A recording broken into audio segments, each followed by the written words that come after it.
हर सुबह की शुरुआत ना एक बहुत ही आम सी घटना से होती है। मतलब हम रसोई में जाते हैं, फ्रिज खोलते हैं और दूध का पैकेट निकालते हैं। बिल्कुल। और उस पैकेट पर एक वर्ड अक्सर छपा होता है। हाँ, पास्चुराइज्ड या पाश्चुरीकृत। हम बस उसे देखते हैं और शायद ही कभी उस पर गहराई से ध्यान देते हैं, अपनी चाय या कॉफी बनाने लगते हैं। सही कहा। वो बस हमारी जिंदगी का एक हिस्सा बन चुका है। एग्जैक्टली। लेकिन यहाँ एक बहुत ही दिलचस्प बात है। क्या कभी किसी ने ये सोचा है कि दूध के पैकेट पर लिखा ये एक साधारण सा शब्द असल में 1862 में हुए एक ऐसे ऐतिहासिक प्रयोग का सीधा रिजल्ट है, जिसने ना सिर्फ विज्ञान बल्कि पूरी दुनिया के सोचने का नजरिया हमेशा के लिए बदल दिया था? और मजेदार बात तो ये है कि लुई पास्चर, जिन्होंने ये प्रयोग किया था, उनका शुरुआती मकसद सिर्फ दूध या शराब को बचाना बिल्कुल नहीं था। हाँ, वो तो उस समय समाज में फैले सबसे बड़े वैज्ञानिक अंधविश्वास से लड़ रहे थे, है ना? बिल्कुल। और आज हमारे पास जो यूपी टेट और सी टेट मास्टर क्लास के विस्तृत नोट्स और एजुकेशनल स्लाइड्स हैं, जो हमारे आज के सोर्स हैं, वो हमें ठीक उसी दौर में ले जाते हैं। हाँ। चलिए इस सफर की शुरुआत एक बिल्कुल बुनियादी सवाल से करते हैं। इन एजुकेशनल नोट्स के पहले स्लाइड में ही बताया गया है कि साइंस शब्द लैटिन भाषा के साइंटिया से आया है। हाँ, साइंटिया, जिसका मतलब होता है जानना या टू नो। लेकिन एक बात बताइए, सिर्फ तथ्यों या डेटा को जमा कर लेने से तो विज्ञान नहीं बन जाता ना? मतलब अगर ऐसा होता तो एक टेलीफोन डायरेक्टरी भी साइंस की किताब कहलाएगी? अरे बिल्कुल नहीं, टेलीफोन डायरेक्टरी साइंस नहीं है। इस बात को अगर और गहराई से देखें ना, तो जानना एक बहुत ही एक्टिव प्रोसेस है। एक सक्रिय शब्द है। हाँ, ये कोई ठहरा हुआ तालाब नहीं है, बल्कि एक बहती हुई नदी है। जब हम कहते हैं कि विज्ञान का अर्थ टू नो है, तो इसका मतलब है हमारे आसपास हो रही घटनाओं के पीछे के कारणों को डिकोड करना। कारण खोजना। जैसे अगर हम बायोलॉजी यानी जीव विज्ञान की ही बात करें, ये ग्रीक शब्दों बायोस यानी जीवन और लोगोस यानी अध्ययन से मिलकर बना है। जीवन का अध्ययन? बिल्कुल। लेकिन आपको पता है, सदियों तक इंसान पौधों यानी बॉटनी और जानवरों यानी जूलॉजी को बिल्कुल अलग अलग मानता था। वेट, सच में? बिल्कुल। मतलब लोग सोचते थे कि इनका आपस में कोई कनेक्शन ही नहीं है। हाँ, किसी को लगता ही नहीं था कि एक पेड़ और एक घोड़े में कुछ भी समान हो सकता है। ओहो। और शायद इसीलिए स्लाइड्स में जिक्र है कि 1802 में लेमार्क और ट्रेवेरनस जैसे वैज्ञानिकों को एक नए शब्द बायोलॉजी की जरूरत महसूस हुई होगी। एग्जैक्टली। उन्होंने महसूस किया कि इन दोनों में जीवन नाम का एक साझा धागा है, एक कॉमन थ्रेड है। हाँ, लेमार्क और ट्रेवेरनस ने देखा कि पृथ्वी पर जो बायोडाइवर्सिटी है, यानी जैव विविधता, चाहे वो कितनी भी हैरान करने वाली क्यों न हो, मतलब सूखे रेगिस्तान के पौधों से लेकर बर्फीले भालुओं तक। हाँ, और माइक्रोस्कोपिक एक कोशिकीय जीवों से लेकर विशाल बहुकोशिकीय जीवों तक, इन सब में कुछ बुनियादी समानताएं हैं। जैसे कि ये सभी वृद्धि करते हैं, ग्रो करते हैं। ये सभी प्रकृति के साथ सामंजस्य बिठाते हैं, यानी एडेप्टेशन। और सबसे बड़ी बात, इनमें ऑर्गेनाइजेशनल यूनिटी होती है, संगठनात्मक एकता। हाँ, मतलब चाहे वो एक छोटी सी चींटी हो या कोई इंसान, अगर हम उनके शरीर के अंदर गहराई में जाएं तो हम सभी एक ही तरह की जैविक संरचनाओं से बने हैं। बिल्कुल, रासायनिक प्रक्रियाओं से बने हैं। हम सभी बुनियादी तौर पर एक ही तरह की मशीनें हैं। वाओ। और जब वैज्ञानिकों ने इस बात को समझा, तब जंतु विज्ञान और वनस्पति विज्ञान को मिलाकर जीव विज्ञान का एक विशाल क्षेत्र खड़ा हुआ। इंसान ने ना एक जासूस की तरह प्रकृति के बिखरे हुए सुरागों को जोड़ना शुरू कर दिया। ये जासूस वाली बात मुझे बहुत अच्छी लगी, है ना? क्योंकि मनुष्य की जो ये प्राकृतिक दुनिया के प्रति जिज्ञासा है, जैसे कि जंगलों में ट्रैकिंग करना, किसी जानवर के फुटप्रिंट्स का पीछा करना, या ये समझना कि मौसम क्यों बदल रहा है, ये सब एक जासूस की तरह काम करने जैसा ही तो है। बिल्कुल, हम हमेशा अपने आसपास के रहस्य सुलझाना चाहते हैं। लेकिन देखिए, एक जासूस केवल सुराग देखकर केस नहीं सुलझा सकता। अगर उसे एक टूटा हुआ कांच और कुछ पैरों के निशान मिले तो उसे कहानी बनानी पड़ती है, उसे साबित करना पड़ता है। हाँ, एक सिस्टम चाहिए होता है। एग्जैक्टली। इंसान के इस जिज्ञासा की भी तो एक दिशा, एक नक्शे की जरूरत रही होगी। और वही नक्शा है हमारा वैज्ञानिक अध्ययन का चरण, जिसे हम साइंटिफिक मेथड कहते हैं। Scientific method. हाँ, विज्ञान की पूरी इमारत इसी व्यवस्थित तरीके पर खड़ी है। बिना इसके जिज्ञासा सिर्फ एक भटकाव बनकर रह जाती है। हमारी यूपीटीएटी के नोट्स में इस विधि को 4 मुख्य चरणों में बांटा गया है। तो पहला चरण क्या है? पहला चरण है इंस्पेक्शन यानी निरीक्षण। आसान भाषा में डेटा एकत्रित करना। और ये निरीक्षण सिर्फ आंखों से देखना नहीं है ना, बल्कि सावधानी से मापना और भविष्य के लिए रिकॉर्ड रखना है। बिल्कुल सही। और एक बार जब आपके पास डेटा आ जाता है तब आता है दूसरा चरण, परिकल्पना प्रतिपादित करना यानी प्रपोजिंग अ हाइपोथेसिस। हाइपोथेसिस बनाना। हाँ, आसान शब्दों में कहें तो ये उस रहस्य का एक संभावित उत्तर है जो डेटा आपने इकट्ठा किया है। उसके आधार पर आप एक एजुकेटेड गेस लगाते हैं कि ऐसा क्यों हो रहा होगा। इसको समझने के लिए ना हम नोट्स में दिए गए पत्तियों के गिरने वाले एग्जाम्पल को लेते हैं। हाँ, वो बहुत अच्छा उदाहरण है। मान लीजिए हम देखते हैं कि सर्दियों के आने से पहले किसी पेड़ की सारी पत्तियां एक साथ गिरने लगती हैं। ये हमारा निरीक्षण हो गया। ठीक है। अब हम जासूस बनते हैं और हाइपोथेसिस गढ़ते हैं। पहली परिकल्पना हो सकती है कि शायद तेज हवा पत्तियों को गिरा रही है। दूसरी हो सकती है कि तापमान का कम होना इसका कारण है। या तीसरी शायद कोई आंधी तूफान आया हो। बिल्कुल, ये हमारे संभावित उत्तर हैं। लेकिन मुझे एक और एनालॉजी याद आ रही है। जैसे मान लीजिए आपका स्मार्टफोन खराब हो गया। अरे, वो तो रोज की बात है। हाँ, तो आप सोचते हैं क्या बैटरी खराब है, क्या स्क्रीन टूट गई है, या सॉफ्टवेयर में कोई ग्लिच है। हम अलग अलग कारण सोचते हैं। हाँ, लेकिन हमारे ऐतिहासिक स्रोत एक बहुत ही अहम नियम बताते हैं कि एक अच्छी परिकल्पना का सरल होना, सिंपल होना बहुत जरूरी है। हम जानबूझकर किसी घटना के पीछे की सबसे जटिल कहानी क्यों नहीं सोच सकते? क्योंकि अगर परिकल्पना बहुत जटिल होगी ना, तो उसमें इतने सारे अलग अलग वेरिएबल शामिल हो जाएंगे कि आप कभी पक्के तौर पर उसका टेस्ट ही नहीं कर पाएंगे। अच्छा, उलझ जाएंगे हम। बिल्कुल। विज्ञान में इस विचार को बहुत अहमियत दी जाती है कि यदि किसी घटना को समझाने के लिए कई संभावित उत्तर हैं, तो सबसे सरल उत्तर जिसमें सबसे कम अजम्पशंस मानी गई हों, उसके सही होने की संभावना सबसे अधिक होती है। एग्जैक्टली। एक सरल परिकल्पना को जांचना आसान होता है। और यहीं से आता है हमारा तीसरा चरण, परिकल्पना का परीक्षण यानी हाइपोथेसिस टेस्टिंग। मतलब अब हम उन गलत उत्तरों को एक एक करके हटाएंगे, एलिमिनेट करेंगे। जैसे फोन की बैटरी बदल कर देखी, अगर फोन चला तो मतलब स्क्रीन ठीक थी। हाँ, और इस परीक्षण के चरण में विज्ञान का सबसे शक्तिशाली हथियार इस्तेमाल होता है, नियंत्रित प्रयोग या कंट्रोल्ड एक्सपेरिमेंट। ये कंट्रोल्ड एक्सपेरिमेंट कैसे काम करता है? जब वैज्ञानिक परीक्षण करते हैं ना, तो वे अक्सर 2 समानांतर समूहों में काम करते हैं। एक होता है नियंत्रण समूह यानी कंट्रोल ग्रुप, और दूसरा प्रायोगिक समूह यानी एक्सपेरिमेंटल ग्रुप। इसको अगर हम वो पत्तियों वाले उदाहरण से जुड़ें? हाँ, तो शायद हम एक पौधे को एक ऐसे कमरे में रखेंगे जहां हवा बिल्कुल ना हो लेकिन तापमान सामान्य हो। ये हमारा नियंत्रण समूह होगा। ठीक है। और दूसरे पौधे को हम एक ऐसे कमरे में रखेंगे जहां तेज हवा चल रही हो।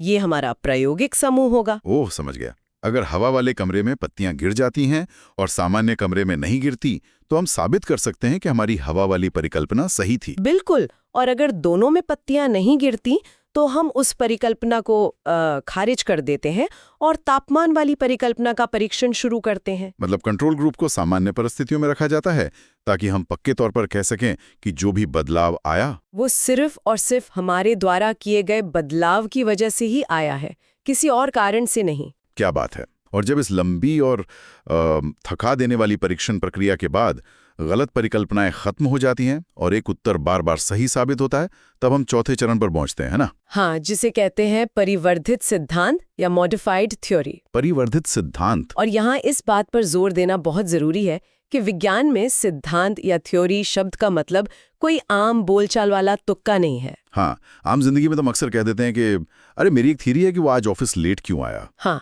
लेकिन विज्ञान में थ्योरी एक बहुत ही बड़ा और गंभीर शब्द है। यदि किसी परिकल्पना का बार बार अलग अलग परिस्थितियों में परीक्षण किया जाए और हर बार समान परिणाम मिले, तब जाकर वो एक सिद्धांत बनती है। ये तो एक बहुत ही मजबूत ढांचा है, और जब इंसान ने इस व्यवस्थित तरीके को अपनी आंखों से न दिखने वाली दुनिया पर अप्लाई किया, तो हमें विज्ञान के इतिहास की सबसे बड़ी सफलताओं में से एक मिले। आप कोशिका सिद्धांत की बात कर रहे हैं ना, सेल थ्योरी। बिल्कुल। नोट्स के अनुसार 1665 में रॉबर्ट हुक ने पहली बार कोशिका की उपस्थिति का पता लगाया। उसके कुछ समय बाद एंटोनी वॉन ल्यूवेनहॉक ने जीवित कोशिका को भी खोज निकाला। बहुत बड़ी खोज थी वो। थी तो सही, लेकिन यहां मुझे एक बात बहुत खटकती है। मतलब 1665 में पहली बार कोशिका देखी गई, लेकिन पूर्ण कोशिका सिद्धांत का पहला वक्तव्य 1838 में श्लाइडन और 1839 में श्वान द्वारा दिया गया। बीच में लगभग 70 साल का गैप। हाँ, ये सोचने वाली बात तो है। अगर साइंटिफिक मेथड इतनी ही तेज और सटीक हैं, तो इस बुनियादी सच्चाई को एक सिद्धांत बनने में लगभग 2 सदियां क्यों लग गईं? ये विज्ञान की एक बहुत ही व्यवहारिक सीमा को दर्शाता है। हम चाहे कितने भी अच्छे जासूस क्यों ना हो, अगर हमारे पास सुरागों को देखने के लिए सही टूल्स नहीं है, तो हम कुछ नहीं कर सकते। मतलब तकनीक की कमी थी। बिल्कुल। विज्ञान में डेटा इकट्ठा करना यानी निरीक्षण बहुत हद तक हमारी टेक्निक पर निर्भर करता है। रॉबर्ट हुक के समय के माइक्रोस्कोप्स बहुत ही शुरुआती स्तर के थे, कमजोर लेंस वाले।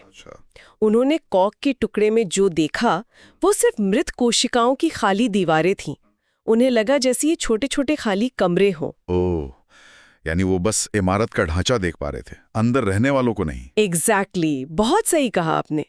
समय के साथ जब कांच को तराशने और बेहतर लेंस बनाने की तकनीक विकसित हुई, तब जाकर ल्यूवेनहॉक जैसे लोग पानी की एक बूंद के अंदर जीवित कोशिकाओं को तैरते और चलते फिरते देख पाए। वाह, वो तो एक अलग ही दुनिया रही होगी। बिल्कुल।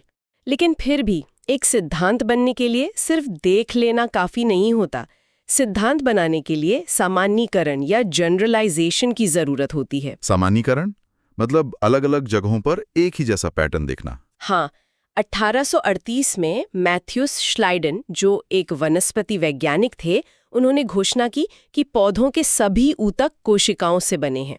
ठीक है, लेकिन ये सिर्फ पौधों तक सीमित था। हाँ, फिर ठीक अगले ही साल 1839 में थियोडोर श्वान, जो एक जूलॉजिस्ट थे, उन्होंने माइक्रोस्कोप से जानवरों के ऊतकों का अध्ययन किया और पाया कि जंतुओं का शरीर भी पूरी तरह कोशिकाओं से ही बना है।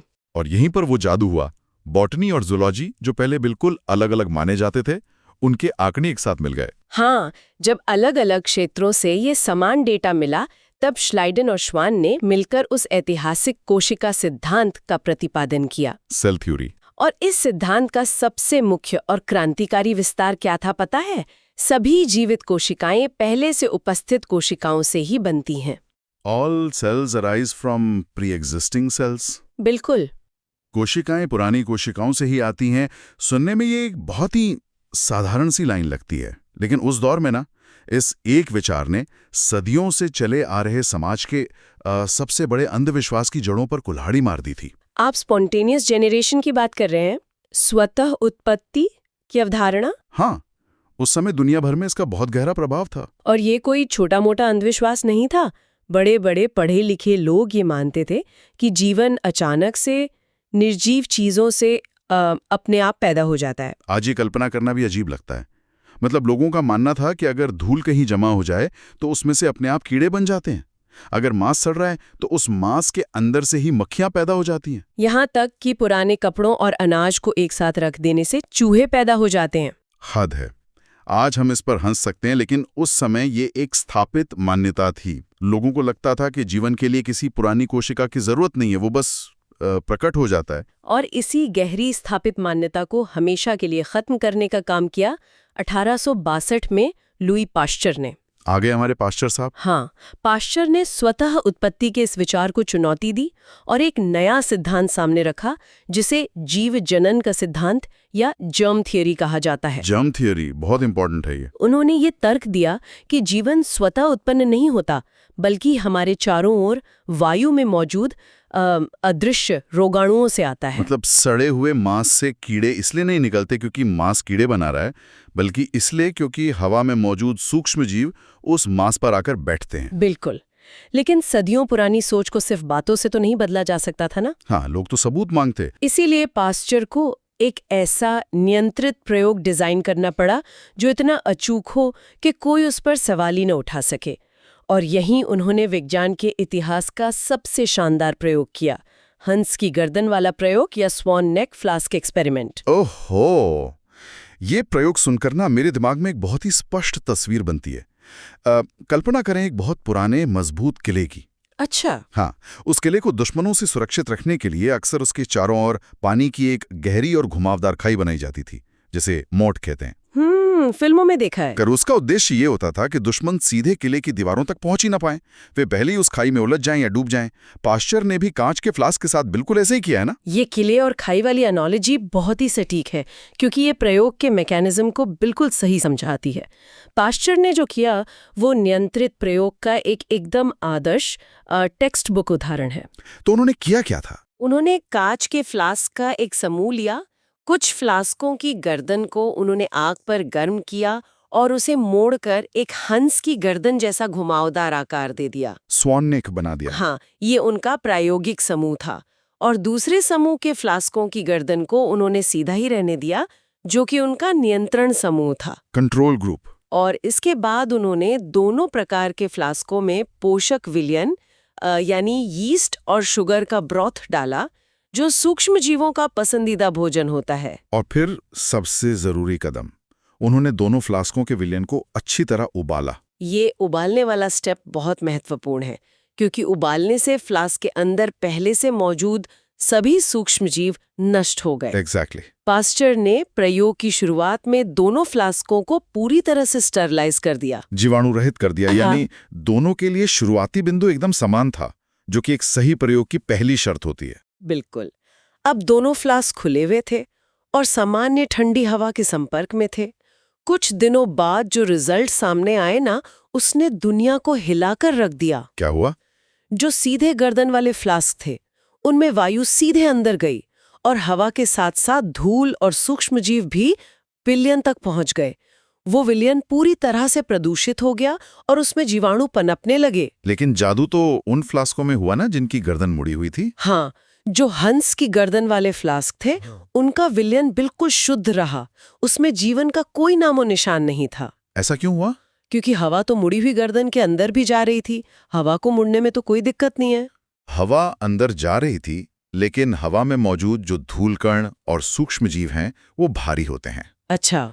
तो जब हवा उस हंस की गर्दन के घुमाव में से गुजरी, तो सूक्ष्म जीव और धूल उस घुमावदार गुलाई में मौजूद नमी में चिपककर कैद हो गए। अरे वाह, ठीक उस किले की खाई की तरह जिसमें दुश्मन फंस जाते हैं। एग्जैक्टली। वे सूक्ष्म जीव कभी अंदर उस पोषक विलयन तक पहुंच ही नहीं सके।